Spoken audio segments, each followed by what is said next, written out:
يا الله كم صاروخ. يا ربي شو هذول كل المضادات.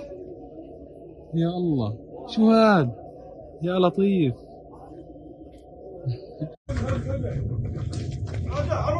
صورت والله صورت. المطار طاح المطار جوا وين؟ ماشي طاح علينا يا اولاد يا ابوي على المكلتين خبط في دار.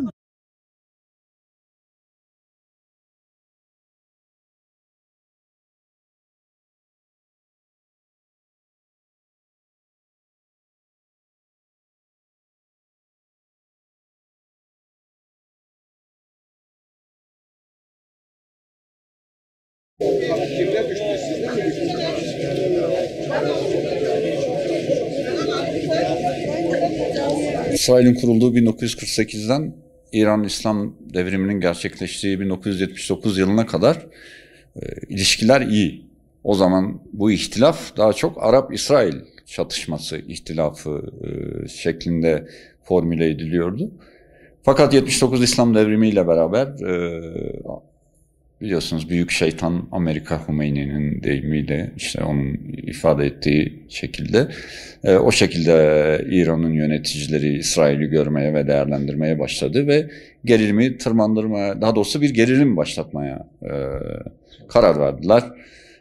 Bu gerilimin ilk somut göstergesi aslında 1982 İsrail-Lübnan çatışması ve İsrail'in Lübnan'ı işgali. Burada tabii Hizbullah malumunuz Şiilerin ağırlıklı olduğu bir örgüt, bir oluşum. Dolayısıyla onların da İran'ı ağabey olarak gördüklerini söyleyebiliriz. Onlardan destek talepleri oldu. O dönemde tabii yine İran İslam Cumhuriyeti'nin Suriye Arap Cumhuriyeti ile de ilişkileri iyi. Dolayısıyla oraya gönderdikleri uzmanlar, askerler vesaire oradan olaya hem dolaylı hem doğrudan katılmış oldular 1982'deki ihtilafla. Tabii İsrail'in de o zamana kadar bir doktrini var, hala da var bu.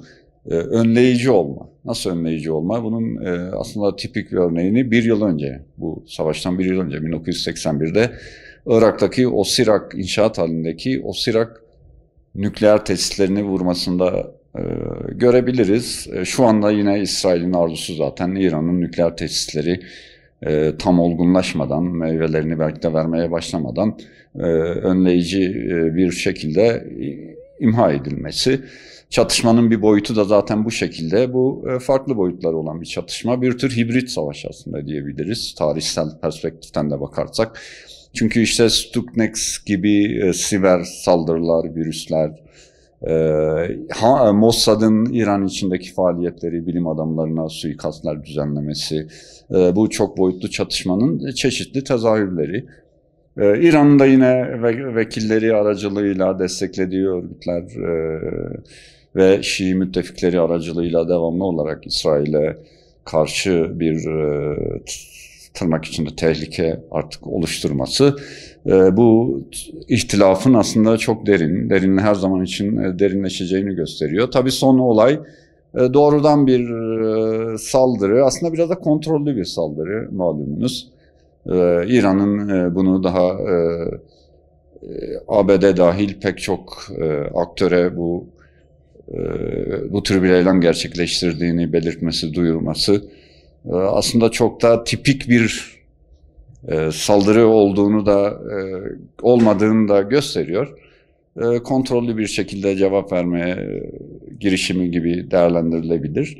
Fakat doğrudan İran topraklarından kaynaklandığı için saldırı, İsrail'de bu yönde yine bir cevap vermek için zaten işaretlerini de verdi. Şimdilik Amerika Birleşik Devletleri'nin gerginliği tırmandırmama taleplerinden dolayı tabii belki hayata geçiremiyor ama Dediğimiz gibi çok boyutlu hibrit savaşın enstrümanlarını İsrail daha yoğun, daha şiddetli bir şekilde muhakkak kullanmaya devam edecektir. Nükleer faaliyetleri baltalama, çeşitli stratejik suikastlar, bu gerilim değişik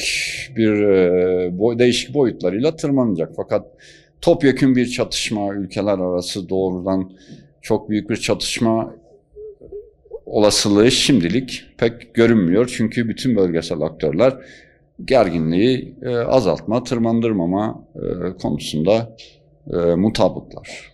Yakın vadede böyle bir çatışmayı elbette olmasını tabii ki istemiyoruz, ummuyoruz ama bu olasılık da şimdilik çok yakın görünmüyor. Bu tarz çok saldırgan politikalar olursa ve Allah korusun bir çatışma olursa Türkiye tabii sınır olması dolayısıyla, ilimizde sınırda bulunması dolayısıyla doğrudan çok şiddetli şekilde etkilenecek.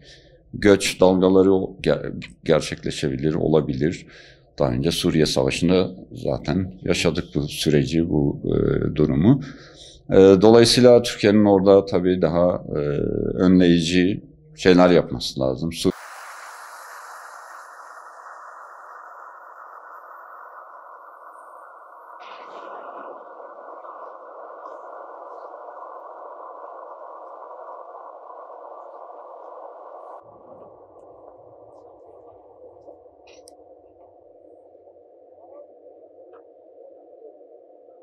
Savaşsız bir dünya istiyoruz. Çocukların ölmeyeceği bir dünya.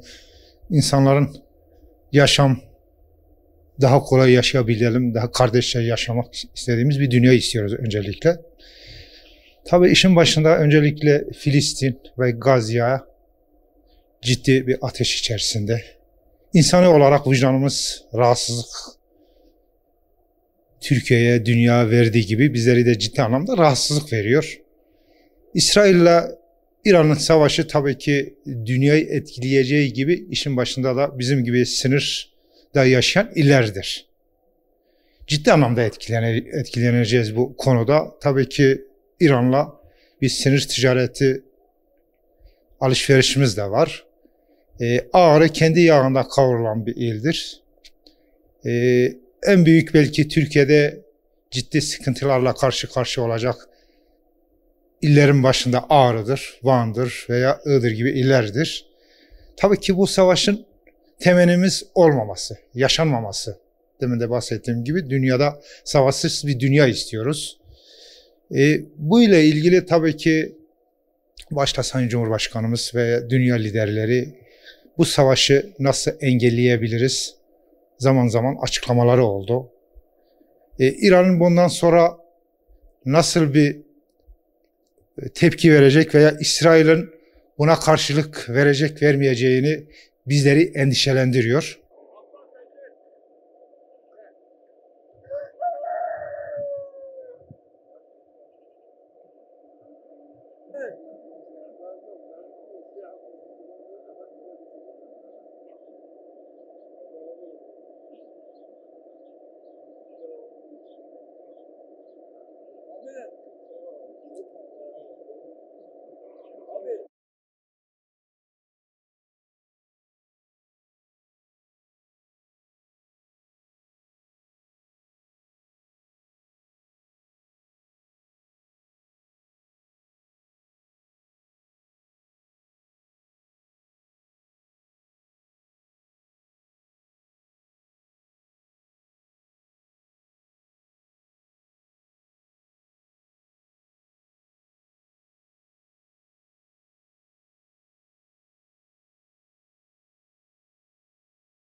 Muhakkak ki ticaretimiz bundan etkilenecektir. Fakat üç boyuta bakmak lazım. Hem dünya çapında bakmak lazım bu olaya, hem ülkemiz çapında bakmak lazım, hem de yerel bazda bakmak lazım. Yerelde dezavantajımız, biz İran'ın bir sınır iliyiz. Dolayısıyla bu geçmiş dönemdeki savaşlar yerel yakın illerin çok sıkıntı çektiğini göstermiştir. Suriye Savaşı'nda Kilis, Urfa, Antep, buralardaki durumları biz biliyoruz. Gördük, kendi gözümüzle gördük. Genelde göçmenlerin çoğu bu sınır illerine gidiyor. Buradaki ekonomiyi çok olumsuz etkiliyor. Dolayısıyla bizim ilde işsizliğin çok yoğun olduğu bir il. Eğer bu göçler olunca biz bu konuda büyük bir sıkıntı çekeriz. Biz bunu biliyoruz. Genel anlamda dünya ekonomisi açısından da petrol fiyatları çok yükselir. Bu petrol fiyatlarının yükselmesi tamamıyla ticareti de etkiler. Ülkemizde de biliyorsunuz ki büyük bir sıkıntı içindeyiz, ekonomik buhran içindeyiz. Bu da gerçekleşirse eğer bizim bu sıkıntımız daha da artar ve enflasyonumuz gitgide yükselir. Bu durumdan bizim temennimiz o ki savaşların çok büyümemesi ve insan ölümlerinin çok olmaması. Biz bunu temenni ediyoruz. Yani hem ekonomik açıdan hem insan boyutu açısından böyle bir şey göz önünde. Sadece Ağrı değil, bu durumda Van da aynı şekilde etkilenecektir. Fakat Van'ın durumu biz biliyoruz ki Ağrı'ya nazaran daha iyi bir durumda. Çünkü turist açısından İran turistlerini daha fazla alan bir il Van. Fakat savaş olduğu takdirde bunlar turist olmayacaklardır, göçmen olacaklardır ve en yakın gördükleri illere gideceklerdir. Savaş istemiyoruz, savaşlara karşıyız, her zaman barış istiyoruz. Fakat savaşlar günümüzde kaçınılmaz bir hal almıştır. Zalimin mağduriyet rolü oynadığı, zalimin sesinin yüksek çıktığı bir dünyada yaşıyoruz. Adalet temenni ediyoruz fakat bu adaleti gelmesi mümkün değil. Öyle bir dünyada yaşıyoruz. Bugün Gazze bombalanırken, binlerce insan ölürken kimse konuşmuyor. Fakat İran'ın İsrail'e gönderdiği 3-5 tane bomba tüm dünya basınında yer alıyor. Tüm dünya ülkeleri tarafından kınanıyor. Biz Müslüman olarak evet savaşları sevmiyoruz fakat İran'ın bu Gazze'nin yanında durup destek vermesini de tabii ki destekliyoruz. Biz İran'ın bu konuda Müslümanların yanında yer almasını bekliyoruz. Çünkü bunu hiçbir dünya ülkesinde görmedik. Diğer Müslüman ülkelerden hiçbirimiz biz bunu göremedik. Kendi ülkemizde dahil. Biz kendi ülkemizden de böyle bir destek beklerdik. En azından yaptırım beklerdik. Fakat biz bunu da görmedik. Bu konuda evet eleştiriler oluyor İran'a karşı. İşte İran oyun yapıyor diyorlar. Fakat realite gösteriyor ki İran bir şeyler yapıyor. En azından bizden fazla bir şeyler yapıyor.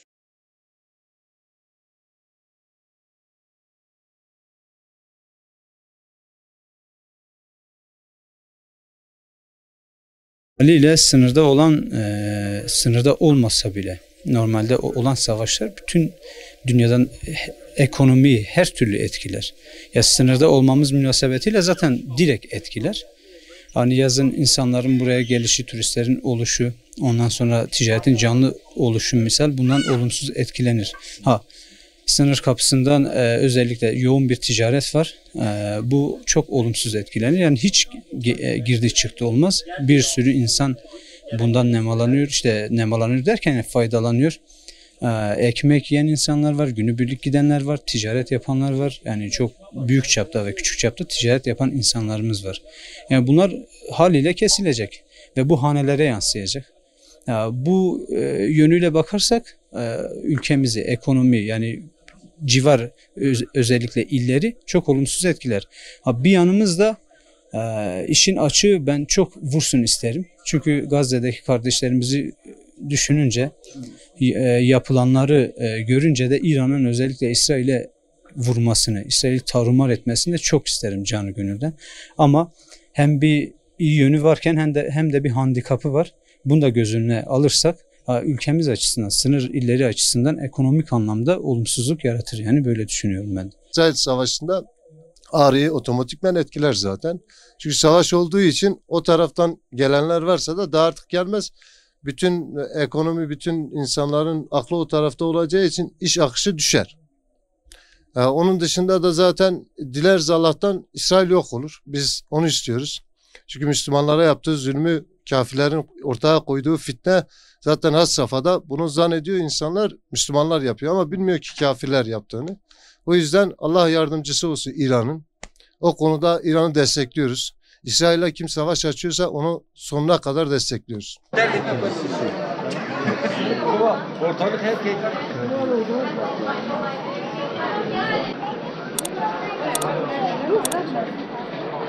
Vallahi